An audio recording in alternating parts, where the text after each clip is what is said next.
मेरी जान तुम इतनी खफा क्यों हो? तुम्हें मुझसे गिला क्या है?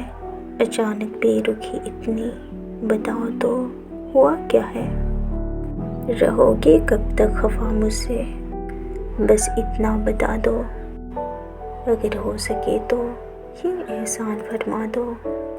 मेरी मंजिल मोहब्बत है, मुझे मंजिल पे पहुंचा दो। मेरी जान तुम्हारी आंखों में आंसू अच्छे नहीं लगते, तुम्हारे नम होठों पर शिकवे नहीं जचते। तेरे मुस्कुराने से ये दिल मुस्कुराता है, तेरे रूठ जाने से ये दिल टूट जाता है।